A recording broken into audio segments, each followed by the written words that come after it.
Chers frères et sœurs, comme vous pouvez le voir, parfois, notre mort est souvent frappée de douleur, de gémissement et d'humiliation, de combat, d'impuissance. Ceci parce que dans la mort, il y a la dynamique de la naissance. Quand un bébé naît, il vient en pleurant. Et pour revenir à la mort comme une seconde naissance, la mort est justement cette naissance-là à une vie plus pleine, plus complète, naissance à la vie éternelle. C'est ce que nous croyons comme chrétiens. Mais puisque notre vie se fonde souvent sur nos sens, cet enseignement est bien difficile à imaginer. Il est difficile d'imaginer un monde au-delà de celui que perçoivent nos sens. Mais quand on dit « tu es poussière et tu retourneras à la poussière », ça c'est facile à imaginer. Il est difficile d'imaginer que la mort est une naissance à un monde nouveau qu'on ne voit pas, un monde différent, et puisqu'on ne voit pas ce monde. Mais toujours est-il que c'est ce que nous enseigne notre foi. La croyance en la vie après la mort.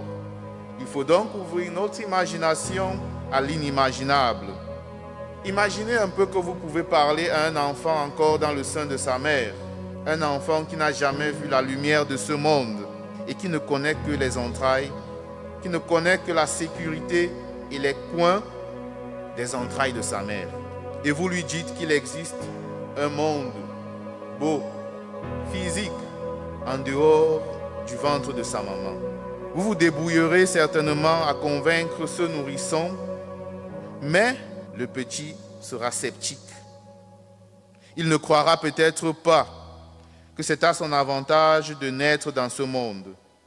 Comme il est incapable de s'imaginer ce monde et qu'il faille abandonner les entrailles de sa mère, cette sécurité qu'il a connue, le bébé ne croira pas. Il aura peur de naître, tout comme nous avons peur de mourir. Voyez-vous, chers frères et sœurs, ce monde dans lequel nous vivons est comme les entrailles d'une maman. Et peut-être plus grand que le ventre de notre mère. Mais il est aussi petit devant la réalité de l'au-delà, devant la réalité de la vie éternelle. Nous avons peur de la mort comme un bébé a peur de naître.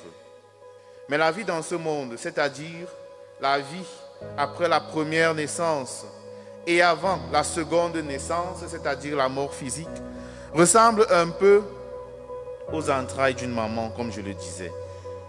Dans cette vie, nous sommes constamment en gestation. On évolue, on se développe et un jour, on arrive à terme. Il faut naître de nouveau.